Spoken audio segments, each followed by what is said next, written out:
నమస్కారం వార్తలకి స్వాగతం ముందుగా వార్తల్లోని ముఖ్యాంశాలు ఫిషింగ్ హార్బర్ రెండవ దశ పనులు ప్రారంభించిన మంత్రి పేర్ని నాని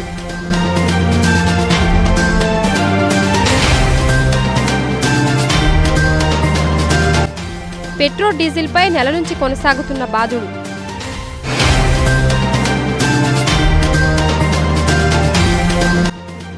కర్ఫ్యూ నిబంధనలు అతిక్రమిస్తే కఠిన చర్యలు ASP Mallika Garg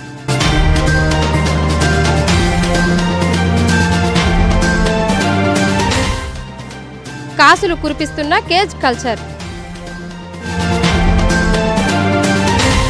fishing harbour రెండవ దశ పనులను రాష్ట్ర మంత్రి పేర్ని నాని ప్రారంభించారు. ఫిషింగ్ హార్బర్ రెండవ దశ పనులను రాష్ట్ర మంత్రి పేర్ని నాని ప్రారంభించారు.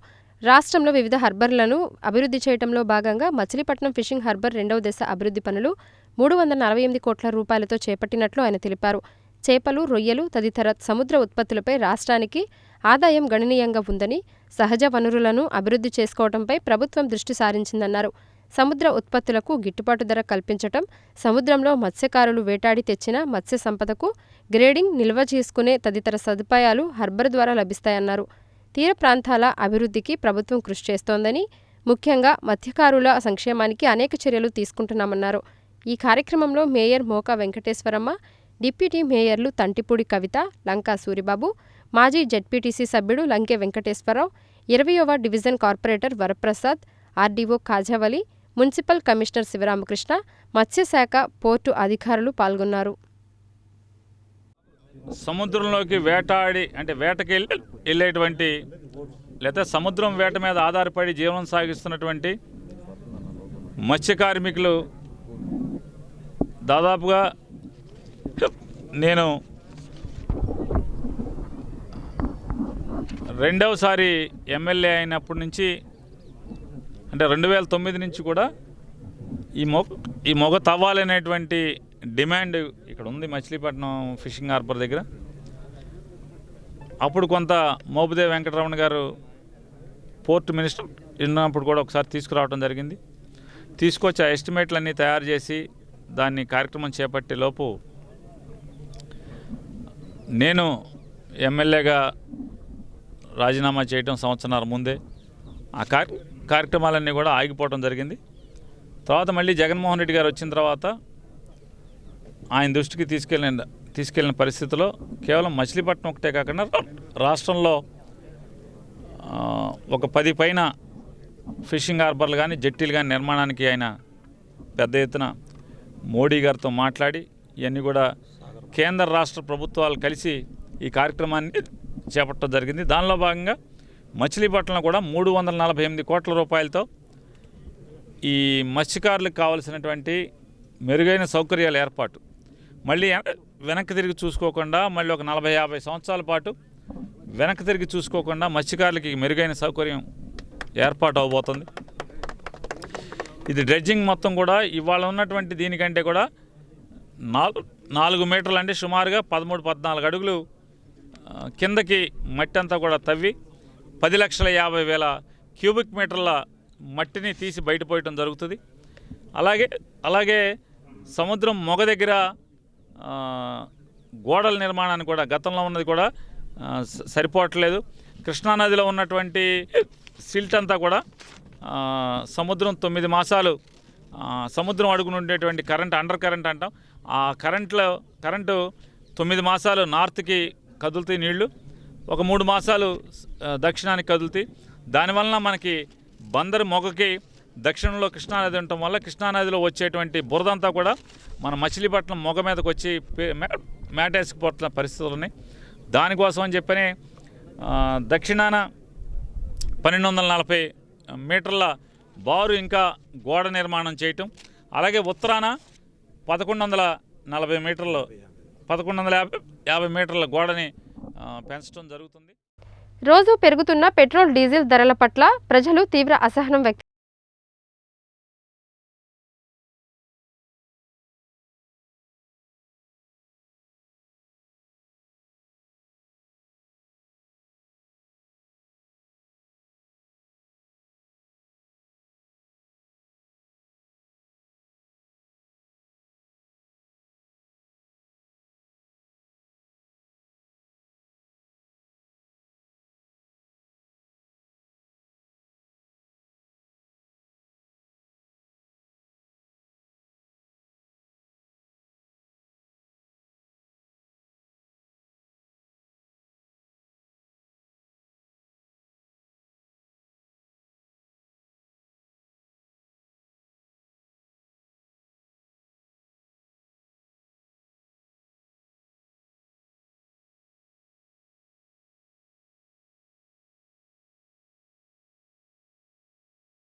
రోజు కూడా పెట్రోల్ మీద డీజిల్ మీద నియంత్రణ లేకుండా ఈ నెలలో ఇప్పటికీ సుమారుగా 20 సార్లు పెంచి 102 రూపాయలు 103 రూపాయలు పెట్రోల్ దాకా పెరిగిపోయి డీజిల్ 100 రూపాయల దాకా వెళ్ళిపోయే లెక్కైతే మరి సామాన్యుల పరిస్థితి ఏంటో అర్థం కాకుండా ఉంది. అలాగే మా మెకానికల్ పరిస్థితి కూడా ఏంటో అర్థం కాని పరిస్థితి.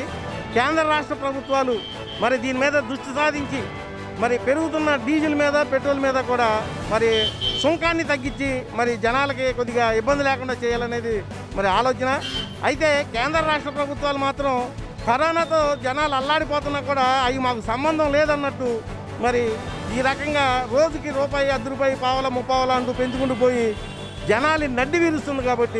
కాబట్టి రాష్ట్ర ప్రభుత్వం, కేంద్ర ప్రభుత్వం కూడా దీని మీద ట్యాక్స్ కనీసం వాళ్ళకు మిగిలే ట్యాక్స్ అయినా కాస్త తగ్గించుకుని జనాల్ని మరి కాస్త ఆదుకోవాలని. ఎలా ఉందంటే తగ్గించాలి, ఇక మేము ఇంకేం చేస్తాం. అంటే గవర్నమెంట్ ఏ పాయింట్ ఆఫ్ వ్యూలో వేస్తున్నారో తెలియదు. పొల్యూషన్ పెరుగుతుందని ఇట్లా పెంచితే తగ్గిస్తారని వేస్తున్నారో లేదో తెలియదు. వాళ్ళు ఏ పాయింట్ ఆఫ్ వ్యూలో పెంచుతున్నారో మనకు తెలియదు కదా. ఓకే, గవర్నమెంట్ మాదే మొత్తం మేము ఇష్టం వచ్చినట్టు చేయొచ్చు అనుకోవచ్చు కొంతమంది. మేము 60-65 అట్లా కూడా ఉంది అప్పట్లో. ఆఫ్టర్ లాక్డౌన్ తర్వాత విపరీతంగా పెరిగిపోయింది, అది అందరికీ తెలుస్తుంది. బైక్స్ యూసేజ్ కానీ వెహికల్ యూసేజ్ పెరిగిపోయింది. సో ఇదే అన్నట్టు ఇంకా కాస్ట్లన్నీ బాగా పెంచేస్తారు మనకి. పెట్రోల్ కాస్ట్ చెప్పాలంటే చాలా ఇబ్బందిగానే ఉంది పెట్రోల్ కాస్ట్. మరి మిడిల్ క్లాస్ ఫ్యామిలీస్కి ఏదో అలా కొనుక్కుంటే ఒక బండి అన్ని అవసరాలకి ఉపయోగపడుతుంది. లాక్డౌన్లో మెయిన్గా ఆటోస్కి బాగా ఇబ్బంది అవుతుంది కదా. కానీ ఇప్పుడు తీసుకున్నారు కానీ పెట్రోల్ కొట్టించుకోలేకపోతున్నారు. అదేమైనా చాలా ఇబ్బందిగానే ఉంది చెప్పాలంటే. ఎప్పుడైనా ఒక రేట్స్ అనేవి పెట్టేది ఒక మిడిల్ క్లాస్ గాయని చూసే పెట్టాలి, అప్పుడే అందరికీ సెట్ అయ్యుద్ది. ఫస్ట్ ఆఫ్ ఆల్ ఆ పాయింట్ తీసుకునే రేట్లు అనేవి పెంచాలా తగ్గించాలని చూసుకుంటే బాగుంటుందని గవర్నమెంట్. పెట్రోల్ ధరలు పెంచుకుంటూ పోతే ఎలా బతకాలని సాధారణ ప్రజలు ప్రశ్నిస్తున్నారు. ఉద్యోగులకు వ్యాపారం నిమిత్తమో ద్విచక్ర వాహనం వినియోగించాల్సిన పరిస్థితిలో పెరుగుతున్న ధరలు పెనుభారంగా పరిణమించాయని పలువురు వాపోతున్నారు. డీజిల్ ధరల పెంపు కారణంగా తీవ్ర ఇబ్బందులు పడుతున్నామని ఆటో వాలాలు ఆవేదన వ్యక్తం చేస్తున్నారు. పెట్రోల్ ధరకు సమానంగా డీజిల్ పెరగడం వల్ల ఆటో నిర్వహణకు కష్టం అవుతోందంటున్నారు. కర్ఫ్యూ సడలింపు సమయంలో కిరాయిలు కూడా అంతంత మాత్రంగానే ఉంటున్నాయని, జీవనం దుర్భరంగా మారుతోందని వారు ఆందోళన చెందుతున్నారు. వీటి ధరలు ఇలా పెరుగుతూ ఉంటే జీవనాధారం అయినా ఆటో నడపడం కష్టమవుతుందని ఆవేదన వ్యక్తం చేస్తున్నారు. పెట్రోల్ డీజిల్ ధరలు నియంత్రించాలని వారు డిమాండ్ చేస్తున్నారు. డీజిల్ 95 రూపాయలు అయింది. అది కొట్టించి తిరగాలంటే 90 ఇప్పుడున్న పరిస్థితుల్లో 100 రూపాయలు ఆయిల్ కొట్టించి 100 రూపాయలు కూడా తోలలేకపోతున్నాం. మళ్ళీ ఏమో ఇవాళ నుంచి 2 వరకు అంటున్నారు. ఏమన్నా ఉంటే ఏమన్నా ఉంటలేము. అది పరిస్థితి. ఒకేసారి పెరిగింది కాదు కదండి, అది రోజుకి 10 రూపాయలు 60 పైసలు అలా పెరుగుతూ వెళ్తుంది. ఒకే రోజు పెరిగింది కాదు మనం ఏం చెప్తాం, రోజు పెరుగుతుంది ఎంతో కొంత. ఎక్కడ ఉంటున్నాయండి సర్వీస్ లేక ఈ నెల కిస్తీ పెండింగ్ పడిపోయింది. దీనికి ఫైనాన్స్ కట్టాలి. ఎక్కడ ఇప్పుడు 95 రూపాయలు పెట్టి ఆయిల్ కొట్టేస్తేనేమో తోలాలి కదా. మేము ఇప్పుడు జనాల దగ్గరికి మేము వెళ్ళాల్సింది కానీ జనాలు మా దగ్గరికి రారుగా, తిరగాలి, తిరిగి తోలాలి. అది పరిస్థితి. డీజిల్ రేట్లు పెరుగుతున్నాయండి. మరి మాలాంటి సామాన్లు బతకాలంటే మరి వేసుకుంటున్నాం, తోలుతున్నాం. అక్కడికి తగ్గించాలి ప్రభుత్వం అనుకుంటున్నాం.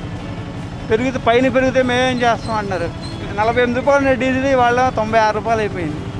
అలాగే బతుకుతున్నాం. మరి ఈ పని తప్ప మాకు వేరే పని రాదు. అలాగే బతుకుతున్నాం. కిరాయిలు అంటే ఇప్పుడు లాక్డౌన్ కదండి, ఒకళ్ళు ఇద్దరు ఎక్కితే ఇంకెవరు ఎక్కట్లా. అలాగే తిరిగి వస్తుందని ఈ లీటర్ ఆయిల్ అయిపోతుంది. మాకు 300 తోలుతున్నాము, 200 ఆయిల్గా అయిపోతుంది, 100 రూపాయలు మిగులుతుంది. అలాగే ఉంది పరిస్థితి. ఇక దాన్ని బట్టి ప్రభుత్వం ఏదోటి ధరలు తగ్గిస్తే బతకగలుగుతాం. ప్రజలందరి సహకారంతోనే కరోనాను కట్టడి చేయగలమని అడిషనల్ ఎస్పీ మల్లికా గర్గ్ అన్నారు. కరోనా వైరస్ను నిర్మూలించాలంటే అందుకు రాష్ట్ర ప్రభుత్వం చేపట్టిన కర్ఫ్యూ అమలును ప్రతి ఒక్కరూ సహకరించి నిర్దేశించిన సమయంలోనే ప్రజలు బయటకు వచ్చి నిత్యావసరాలు కొనుగోలు చేసుకోవాలని అడిషనల్ ఎస్పీ శ్రీమతి మల్లికా గర్గ్ అన్నారు. నగరంలోని కర్ఫ్యూ అమలును పరిశీలించేందుకు additional SP Mallika Garg Lakshmi talkies center, Revathi center, Koneru సెంటర్లో కర్ఫ్యూ అమలును పరిశీలించి సాయంత్రం 6 దాటిన తర్వాత ఎటువంటి వాహనాలు రోడ్లపైకి అనుమతించరాదని, ఎమర్జెన్సీ వాహనాలను మాత్రమే అనుమతించాలని తెలిపారు. అదేవిధంగా గూడూరు ప్రధాన సెంటర్ను సమీక్షించి కర్ఫ్యూ తీరుతెన్నులు పరిశీలించారు. ఈ సందర్భంగా అడిషనల్ ఎస్పీ మాట్లాడుతూ కరోనా వైరస్ నిర్మూలనలో భాగంగా రాష్ట్ర ప్రభుత్వం సాయంత్రం 6 గంటల నుండి ఉదయం 6 గంటల వరకు కర్ఫ్యూ ఆంక్షలను విధించారని, కర్ఫ్యూ అమలు వల్లే కరోనా తగ్గుముఖం పట్టిందని, కేసులు తగ్గాయి కదా అని ప్రజలు బయటకు వచ్చి నిర్లక్ష్యం వహించకుండా తప్పనిసరిగా మాస్క్ ధరించడం, శానిటైజర్ వినియోగించడం, సామాజిక దూరం పాటించడం చేయాలని, అదేవిధంగా కరోనా కట్టడిలో భాగంగా రోడ్లపై విధులు నిర్వహిస్తున్న పోలీసు వారికి ప్రజలు సహకరించాలని తెలిపారు.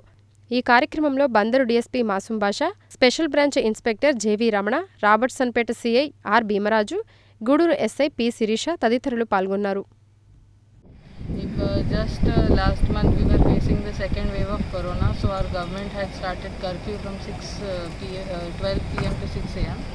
Now because of all the efforts by all the government agencies and all the public themselves, koncham tagindi andukane by keeping in mind the problems of people, government has reduced the curfew time. Now it is from 6 pm to 6 am only.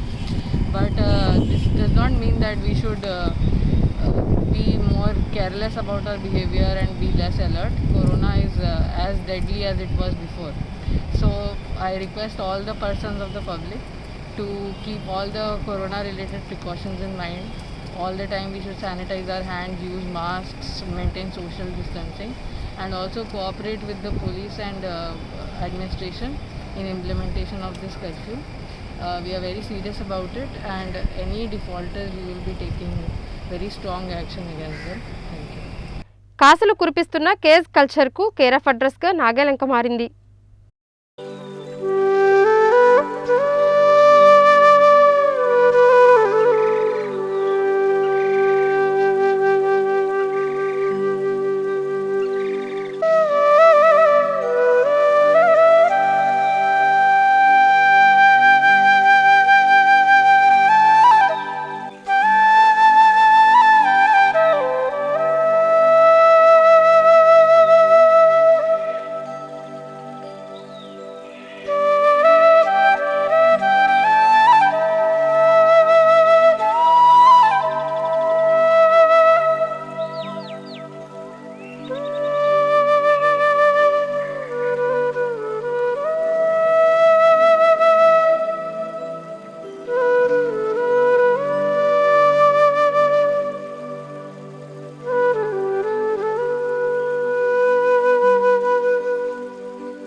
తక్కువ పెట్టుబడితో ఎక్కువ లాభాలను ఆర్జించేందుకు చేపల సాగులో వినూత్న విధానాలను అధ్యయనం చేస్తున్న central marine fisheries research institute అభివృద్ధి చేసిన కేజ్ కల్చర్ అద్భుతాలను ఆవిష్కరిస్తోంది. చేపల సాగు చేస్తున్న రైతులకు కేజ్ కల్చర్ కాసులు కురిపిస్తోంది. ఆంధ్రప్రదేశ్ కృష్ణా జిల్లా నాగాలంక బ్యాక్ వాటర్ కేజ్ కల్చర్కు కేర్ ఆఫ్గా నిలిచింది. బ్యాక్ వాటర్ కేజ్ కల్చర్కు అన్ని విధాలా అనుకూలంగా ఉన్న నాగాలంక వద్ద కృష్ణానది పరివాహక ప్రాంతం పట్ల CMFRI ప్రత్యేక దృష్టి సారించింది. ఔత్సాహికులను ప్రోత్సహించి 100% రాయితీలను అందించి ప్రయోగాత్మకంగా చేపట్టిన ఈ ప్రాజెక్ట్ అద్భుత ఫలితాలను ఆవిష్కరించింది.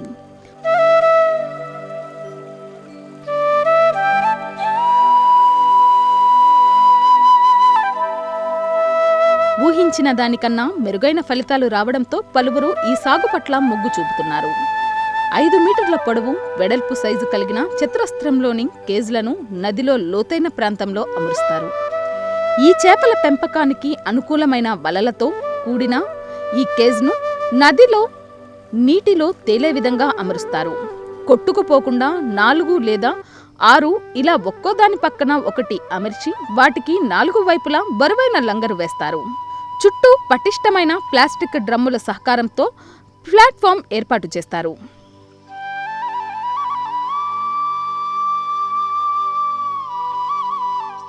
కేజ్ నీటిలో తేలే విధంగా ఈ బ్యాక్ వాటర్కు అనుకూలమైన మేలు రకమైన జాతుల చేపలైన పండుగప్ప, చందువ, ఎర్రగురుక వంటి మార్కెట్లో అత్యంత డిమాండ్ ఉన్న చేపలను ఈ కేజుల్లో పెంచుతున్నారు. 5 సైజ్ కేసులో 1000 చేపలను పెంచడానికి అనువుగా ఉంటుంది. ప్రయోగాత్మకంగా చేపట్టిన ఈ ప్రాజెక్టు ద్వారా నాగాలంకలో 70 కేజీలలో చేపల సాగు చేపట్టారు. ఈ కేజీల ద్వారా 6 నెలలుగా పెంచుతున్న చేపలు గత వారం రోజులుగా ఇక్కడ ఈ విధంగా సాగు చేసిన చేపలను పడుతున్నారు. 6 నెలల్లో అనుకున్న పరిమాణం కంటే ఎక్కువ సైజు పెరిగి మంచి దిగుబడి వచ్చినట్లు చేపల సాగులు చేసిన రైతులు ఆనందం వ్యక్తం చేస్తున్నారు.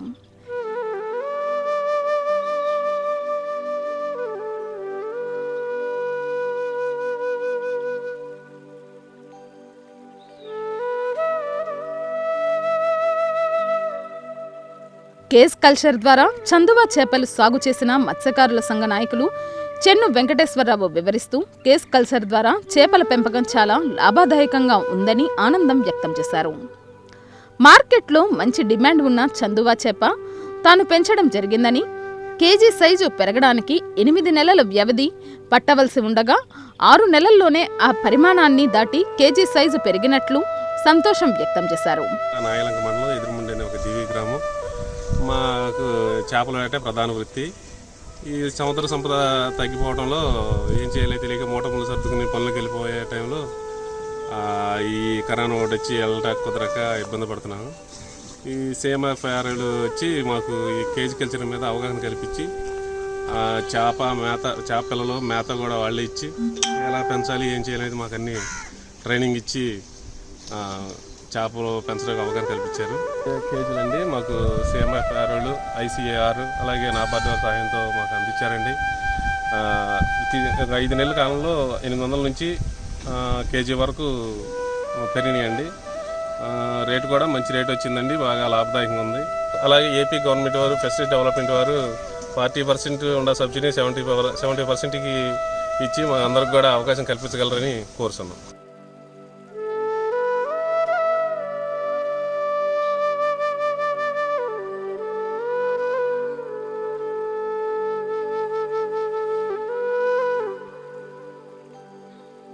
ఆక్వా రైతు సమ్మెట వెంకటరాజ్యలక్ష్మి మాట్లాడుతూ కేస్ కల్చర్ చేపల పెంపకం ఎలా ఉంటుందోనని మొదట్లో అధైర్యపడ్డానని, చాలా సులువుగా చేయవచ్చని, కేస్ కల్చర్ ద్వారా చేపల పెంపకం చాలా సులువని, చేపల ఎదుగుదల కళ్ల ముందే కనిపిస్తోందని అన్నారు. కేస్ కల్చర్లో చేపల పెంపకం ద్వారా ఒక్క చేప కూడా చనిపోవడానికి అవకాశం లేదన్నారు. తాను సాగు చేసిన కేజ్ల ద్వారా మంచి దిగుబడి వచ్చినట్టు సంతోషం వ్యక్తం చేశారు. తనకి ఇప్పుడు కేస్ కల్చర్పై పూర్తిగా అవగాహన ఉందని, చేపల పెంపకానికి సులువైన మార్గం కావడంతో మున్ముందు మరిన్ని కేజ్లలో అభివృద్ధి చేయనున్నట్లు పేర్కొన్నారు. ఆక్వా రైతులకు అత్యంత లాభదాయకమైన ఈ కేస్ కల్చర్ని అభివృద్ధి చేసిన central marine fisheries research institute senior scientist doctor Sekhar Megharajan cage culture గురించి వివరించారు. నా పేరు సమ్మెట వెంకటరాజలక్ష్మి అండి. నేను అంత్యోదయ మ్యాక్స్ సొసైటీ నుంచి గ్రూపులు చేసుకున్నాము. ఆ గ్రూపుల నుంచి CMFR వాళ్ళు మాకు కేజీ కల్చర్ ఒకటి ఇచ్చారండి. ఆ కేజీ కల్చర్లో సీబాస్ అని, తర్వాత సిల్వర్ పంప్ అని, ఇండియన్ పంప్ అని చేపలు 3 రకాలు ఇచ్చారు. ఆ 3 రకాల్లో ఇండియన్ పంప్ మేము వేసామండి. చాలా ఇదిగా వచ్చింది. అది 8 నెలల పంటని 6 నెలల్లోనే తీసాము. 350 నుంచి 400 వరకు ఉంది కేజీ. అది మాకు చాలా బాగా ఉపయోగం వచ్చింది. దాని నుంచి ఇంకా మిగతా వాళ్ళు కూడా చేసుకుంటాను అంటున్నారు. మేము మత్స్యకారులం కాబట్టి అండి, మాకు వేట లేని సమయంలో ఇట్లా కేజీ కల్చర్ లాంటివి ఇస్తే కనుక మేము ఇంకా బాగా చేసుకుంటామని చెప్పి, ఇంకా మాలాంటి వాళ్ళు ఇంకా బాగా అభివృద్ధి అవుతారని చెప్పి వాళ్ళని కూడా మీరు ముందుకు చేయాలని చెప్పి CMFR వాళ్ళని కోరుకుంటున్నాం.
కేంద్ర ప్రభుత్వం తీసుకువచ్చిన రైతు వ్యతిరేక చట్టాలను వెంటనే ఉపసంహరించుకోవాలని సిఐటియు నాయకులు పెడనలో డిమాండ్ చేశారు.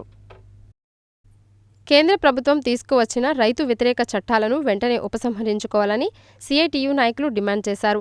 కేంద్ర ప్రభుత్వం ప్రవేశపెట్టిన రైతు వ్యతిరేక చట్టాలను రద్దు చేయాలని డిమాండ్ చేస్తూ సిఐటియు ఆధ్వర్యంలో పెడన పట్టణంలోని కాపుల వీధి విఘ్నేశ్వర ఆలయం వద్ద సిఐటియు నాయకులు రైతులతో కలిసి నిరసన వ్యక్తం చేశారు. ఈ కార్యక్రమంలో పంచాల్ నరసింహారావు, గోరు రాజు, కొల్ల వెంకటేశ్వరరావు, ఎండి మతీన్, ఎండి రజాక్ తదితరులు పాల్గొన్నారు. కూడా పట్టించుకోవట్లే మన రాష్ట్ర ప్రభుత్వం.